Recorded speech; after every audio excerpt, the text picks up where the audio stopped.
penyesalan terbesar kalau dia nggak bisa kasih ayahmu. Kasih ayam untuk anaknya. Terjadi pertengkaran hebat setelah Nur meminta izin untuk pulang malam itu. Halo teman-teman semua yang ada di rumah, aku Putri Alfian yang akan menceritakan berbagai macam kisah-kisah tak biasa, menyeramkan, penuh misteri yang pasti bikin kalian merinding, cuma di tepi alam lain.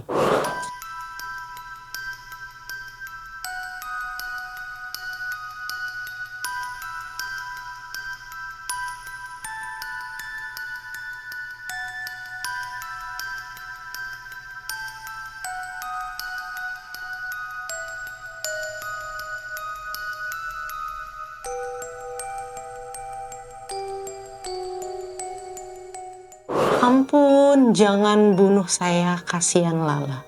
Begitu jeritan terakhir dari perempuan yang usianya masih terbilang muda, yaitu kisaran 35 tahun, di salah satu apartemen di daerah Jawa Tengah. Kisah serem kali ini dialami oleh Andi, yang saat itu sedang liburan seorang diri. Kayak solo travel gitu pokoknya. Nah, niat Andi pergi ke Jawa Tengah ini untuk liburan dari penat dan macetnya kota Jakarta. Namun ternyata liburannya membawa cerita yang tak pernah bisa dilupakan oleh Andi. Kejadian malam itu tersimpan dengan rapi di kepala Andi sampai hari ini. Kejadiannya sekitar bulan November tahun 2017. Andi memutuskan ambil cuti dari tempat ia bekerja. Andi ingin kayak healing gitu dari hingar-bingar kota Jakarta. Andi berangkat naik kereta saat itu. Singkat cerita, Andi sudah tiba di kota tujuan. Niatnya setelah beristirahat sebentar di apartemen yang sudah Andi pesan dari sebelum Andi berangkat, Andi ingin menikmati setiap makanan khas dari Jawa Tengah. Namun semuanya mendadak gagal. Ketika Andi terbangun dari tidurnya dan menatap cermin yang ada di sebelah kanannya, samar-samar Andi melihat bayangan perempuan cantik dan berambut panjang. Andi buru-buru menyadarkan dirinya dengan mengucek kedua bola matanya. Ketika membuka mata kembali, benar saja, bayangan perempuan yang tadi Andi lihat hilang begitu saja. Andi menghela nafas panjang, terus berkata sendirian, cuma karena tadi gue baru bangun tidur kali ya, bisik Andi sendirian. Tapi bayang-bayang perempuan cantik masih jelas teringat di kepala Andi. Rambut panjang dan hidung yang mancung. Itu yang Andi ingat malam itu. Akhirnya Andi merubah rencananya. Malam ini Andi hanya ingin istirahat, lalu jalan-jalannya akan dilakukan esok hari saja. Lalu Andi bangun dari tempat tidurnya dan memutuskan untuk membuka laptop karena Andi harus kerja.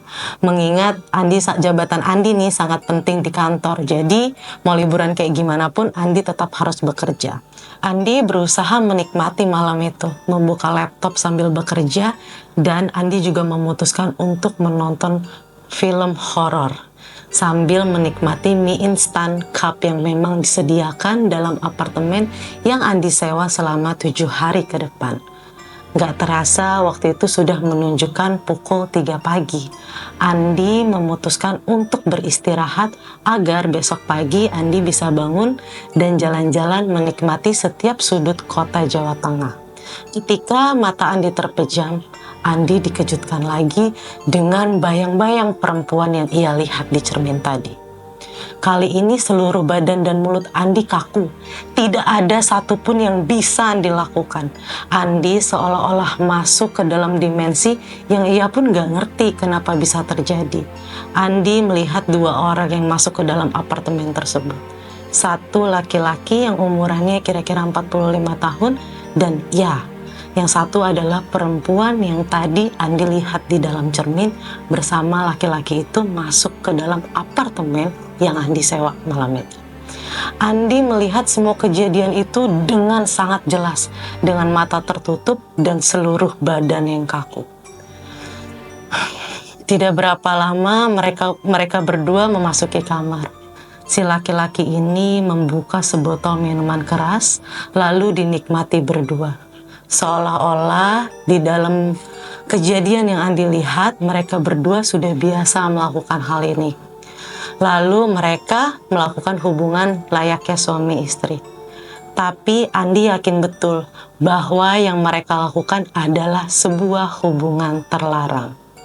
Setelah itu, sang laki-laki yang sudah berada dalam pengaruh alkohol meminta sang perempuan ini untuk tetap bersamanya. Namun, perempuan ini menolak. Tapi tiba-tiba aja suara laki-laki ini meninggi. "Nur, temani aku atau kau kubunuh," kata laki-laki ini. Nur ternyata nama perempuan tersebut. Setelah laki-laki ini bicara kayak gitu, Nur tampak kaget dan ketakutan. Dengan memelas, Nur bilang, "Mas, aku harus pulang. Lala sendirian di rumah. Aku sudah berjanji ingin membawakan sepotong ayam goreng untuknya." Terjadi pertengkaran hebat setelah Nur meminta izin untuk pulang malam itu.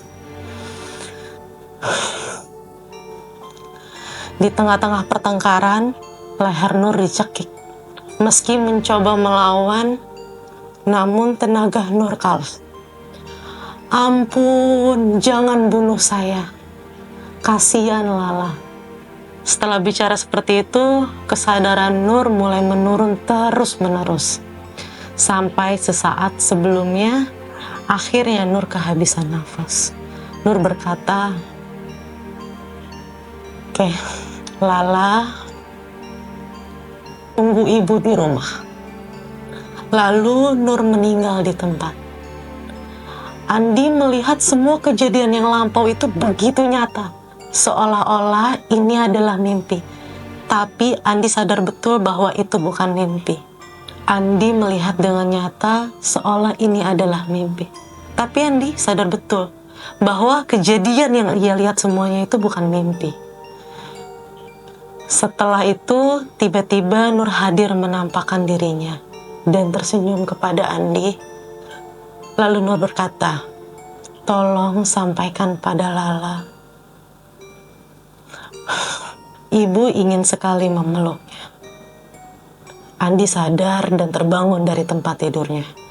Andi bingung, entah apa yang harus Andi lakukan saat itu. Andi benar-benar kebingungan oleh pesan terakhir dari Nur yang memperlihatkan seluruh kejadian tersebut. Karena Andi tidak mengenalnya dan Andi bingung harus bagaimana menemukan Lala untuk menyampaikan pesan terakhir dari Nur tadi. Akhirnya, karena Andi tidak menemukan solusi, Andi memutuskan untuk pergi meninggalkan apartemen tersebut dan mengurung niatnya untuk berlama-lama di Jawa Tengah. Karena setelah kejadian malam itu, Andi sudah sama sekali tidak bisa menikmati liburannya. Oke teman-teman, itu tadi cerita dari Andi. Gue agak berat nyeritainnya karena kayak seolah-olah cerita dari si Andi ini masuk banget energinya ke gue, seolah-olah gue kayak dituntun untuk sama kayak Andi ngelihat kejadian yang terjadi pada sosok Nur saat itu. Gue berat karena gue kayak seolah-olah kayak dikasih bayangan bahwa kayak Nur tuh mau pulang karena mau ngasih sepotong ayam ke anaknya. Dan kalau dari gue, menurut sudut pandang gue tuh ngerasa kalau si Nur ini melakukan hal itu karena butuh uang. Sama gue juga ngerasa sama kayak Andi bahwa yang dilakukan sama Nur ini sebuah hubungan yang terlarang. Jadi mungkin Nur melakukan hal itu untuk mendapatkan sedikit uang supaya bisa kayak ngasih anaknya makan ayam malam itu. Tapi yang terjadi malah Nur nggak bisa pulang untuk selamanya. Dan entah bagaimana kabar Lala, gue sama Andi juga nggak tahu. Tapi semoga bagaimanapun, gue berharap Nur udah bisa ikhlas menerima kejadiannya dan Lala sendiri udah tumbuh mungkin jadi anak yang baik. Nah itu aja teman-teman yang bisa gue ceritain dari cerita si Andi ini. Karena gue bingung mau ngomong apa, gue sendiri bingung mau ngomong apa karena gue ngerasanya energi Nur ini kuat banget. Energi sedihnya, energi marahnya, energi penyesalan terbesar kalau dia nggak bisa kasih ayam.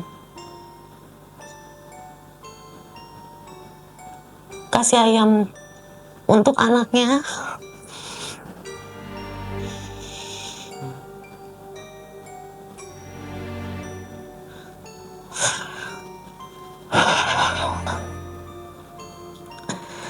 Tapi gue berharap setelah Nur bisa cerita memperlihatkan kejadian yang sebenarnya, karena kayaknya kejadian ini tuh ditutupin. Kejadian yang Nur alamin ini ditutupin mungkin oleh pihak mana gue juga nggak tahu. Mungkin ada cerita yang dibuat-buat untuk menutupi kasus yang sebenarnya.